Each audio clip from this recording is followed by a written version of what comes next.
This is a fun one because the Ravens have the third best odds to win the Super Bowl, tied with Buffalo. They are the co-favorites to win the AFC with Buffalo. Yet they just fired their head coach, and they have the 14th pick in the draft. Greg, I'll start with you. Do you still consider the Ravens an elite team? Well, of course they are an elite team. Just because you have a down year doesn't mean that you are not capable of being an elite team. When you look over the course of the Ravens last year, the year before, previous years, this has been a dominant team, and this is why they are elite. They have an elite quarterback. Obviously, we know their running game, who they are offensively. Defensively, they find ways to get better and improve at the right time. But there are not a lot of teams that just win and win at a high clip. But the Ravens are one of those teams. I have a graphic for you guys, and you guys can tell me.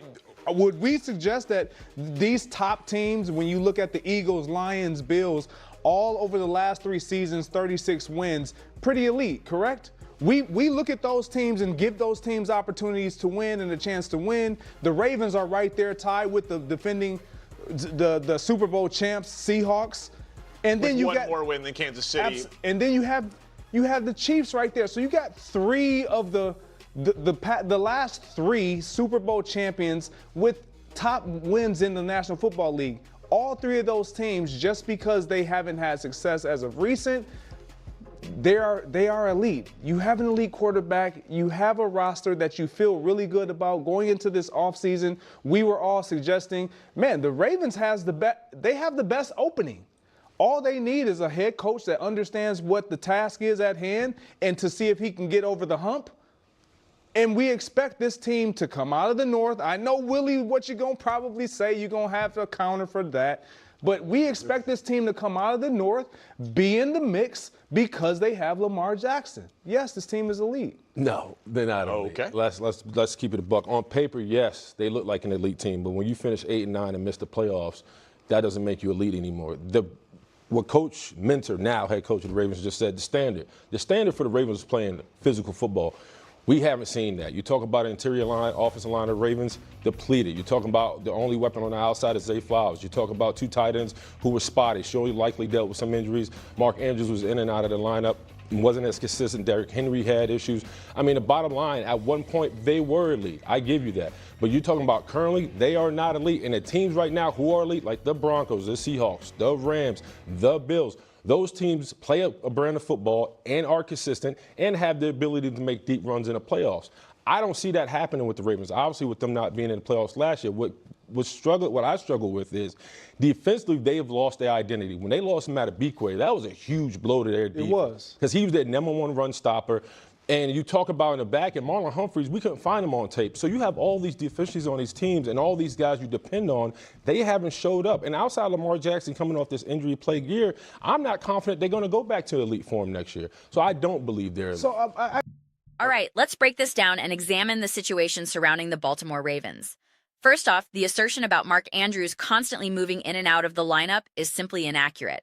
I'm not sure what that reference is based on, but it doesn't align with reality. Lamar Jackson dealing with injuries and lineup inconsistency? That part is accurate. Mark Andrews, however, was not in that same boat. The suggestion that the Ravens lack offensive weapons is also something I need to push back against. They absolutely have talent across the board. Derrick Henry remains an absolute force, a genuine physical phenomenon. Yes, he experienced some issues this past season, including a couple of untimely fumbles at critical moments. He's not infallible. But to suggest this offense lacks playmakers is ignoring the obvious. They have bodies. They have difference makers. Now, defensive concerns are valid, and that's precisely why Zach Orr was brought into the coordinator role. The entire purpose of promoting him was to restore this defense to its previous standard of excellence. That's the objective. So when we ask whether this team can still be elite, the answer is clearly yes. Of course they can. Listen. If we're going to spend the next 7 months debating whether Lamar Jackson can stay healthy, I'm simply not going to participate in that exercise. I refuse to drive myself insane with hypotheticals about durability between now and September. I'm approaching these evaluations with the mindset that he'll be healthy and he'll be great. That's the only productive way to have these discussions. That said, I've expressed this view countless times before, and unfortunately, I'll probably need to continue repeating it throughout the offseason. I'm not certain we'll ever see Lamar Jackson, Josh Allen, Patrick Mahomes, and quarterbacks of that ilk operating at their true physical peaks again. That version of them may have already passed. Now, this doesn't mean they won't continue excelling at an elite level. It doesn't mean they lose the ability to summon Superman performances in critical game moments. Lamar will still rip off electrifying runs. That capability hasn't disappeared. However, I question whether we'll witness those explosive plays with the same frequency we once did. My intuition suggests their bodies accumulate more wear with each passing season. The cumulative toll becomes increasingly significant. I also suspect their respective organizations prefer limiting those high-risk exposures over the course of a grueling 17-game schedule. The Ravens situation, in my assessment, has increasingly become a matter of organizational culture rather than fundamental roster deficiencies. Looking back, the 2023 season illustrates this perfectly. Their defense was exceptional that year, which is why I consistently reference that AFC Championship game. They held the Kansas City Chiefs to 17 points, and their offense simply couldn't generate anything. That loss wasn't about defensive inadequacy. Since then, they've added improvements. Zay Flowers enters his second year with valuable experience. Derrick Henry now officially resides in Baltimore, rather than just being discussed as a hypothetical addition. You should also have a more mature, more seasoned version of Lamar Jackson, a quarterback who continues evolving and understanding the game at a deeper level. I'd need to verify Mark Andrews' status for that particular game. I believe he was present but not fully recovered from his 2023 injury. He missed significant time that season, and even during the postseason, he wasn't quite operating at full capacity. When people point to their 8-9 record and suggest the Ravens no longer belong in the elite tier, I think that's an overreaction based on a single down year, where both Lamar Jackson and the defense dealt with significant injuries. You don't discard everything this organization has demonstrated based on one aberrant season. This graphic showing their trajectory carries meaning. If anything, the outlier season for Baltimore was finishing 8-9. Had they posted a typical record this past year, they'd be grouped alongside the Eagles and Lions at the top of the standings. They'd be right there in contention with everyone else. Consider the broader context. The Chiefs experienced an outlier season relative to their standard due to injuries and various issues. The Seahawks had an unexpected surge winning games with Sam Darnold, which boosted their numbers beyond typical expectations. Similar dynamics played out with the Broncos as well. So why are we attempting to diminish what this Baltimore team can accomplish or questioning whether they remain an elite organization? Now let's address the intimidation factor. There was a time when looking at the Baltimore Ravens on your schedule created genuine apprehension. You'd think, oh no, we have to play the Ravens. That sentiment has faded somewhat. But frankly, I'm not sure any team in today's NFL consistently generates that reaction anymore. Does anyone truly fear facing the Chiefs right now? The Eagles, the Lions, the Bills, the Ravens? I think the closest approximation to that feeling might ironically be the Los Angeles Rams, simply due to the combination of Matthew Stafford, Puka Nacua, Cooper Kupp, and Sean McVay's offensive mind. You know that at any moment, that offense can unleash an onslaught in ways other teams haven't consistently demonstrated. Even the Lions, who've shown flashes of that capability, still face questions about coaching decisions and big game performance. With Ben Johnson departed, uncertainty lingers about maintaining that level. After what we witnessed this past season, legitimate questions persist about defensive capabilities and overall reliability.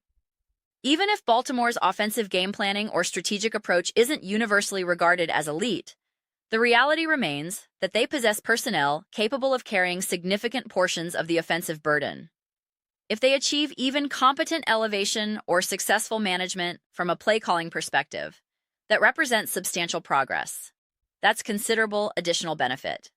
Combine that with restoring defensive performance to historical standards, and you've got a formidable formula. This is why I keep referencing the 2023 Ravens model. They featured an outstanding offense paired with an outstanding defense. Frankly, they should have won the Super Bowl that year, with better game management and cultural preparation. If players had been more mentally prepared for that AFC Championship game, they emerged victorious.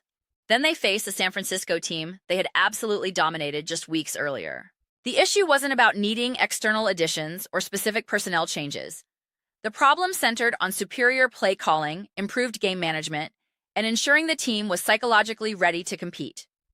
Instead, they accumulated foolish penalties, misconduct violations, and all that unnecessary nonsense. I'm getting frustrated just revisiting this. This reinforces my belief that cultural issues, rather than fundamental team weaknesses, have been the primary obstacle. Therefore, I anticipate the Ravens having a highly productive offseason. Their draft positioning presents significant advantages across multiple rounds. They'll select earlier than usual in the first, second, third, and fourth rounds, representing one of their most favorable draft positions in recent memory. This creates substantial opportunity for roster enhancement, similar to the advantageous position the Chiefs also find themselves in. At minimum, I expect this defense to undergo transformation and return to form. Assuming offensive personnel remains healthy, no massive philosophical overhaul is necessary to elevate this unit to elite status.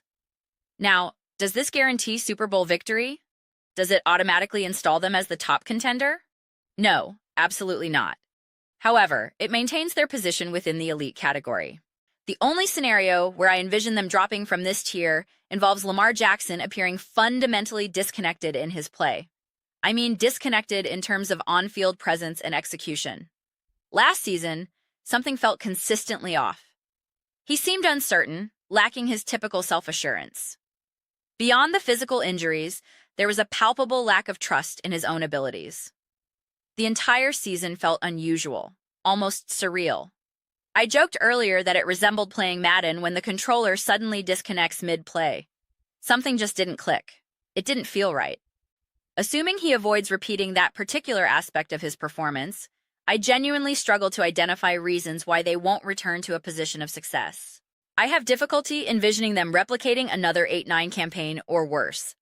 The only pathway to that outcome involves watching Lamar this season and concluding that he's simply no longer the same caliber of player.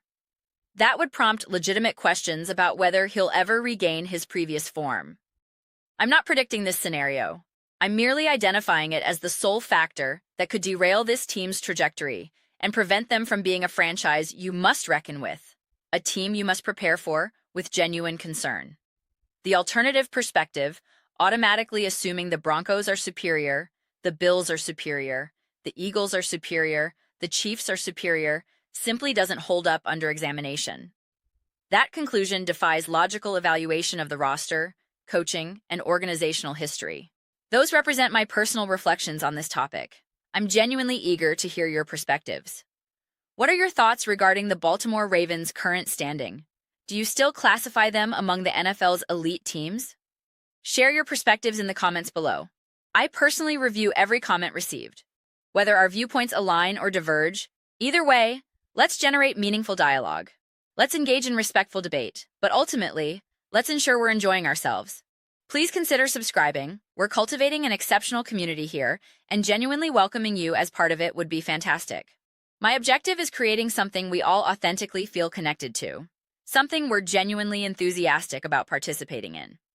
I believe we're making substantial progress toward achieving that goal. Remember to give this video a thumbs up, as it genuinely enhances visibility and supports algorithmic reach. Thank you sincerely for your time. I'll connect with you next time.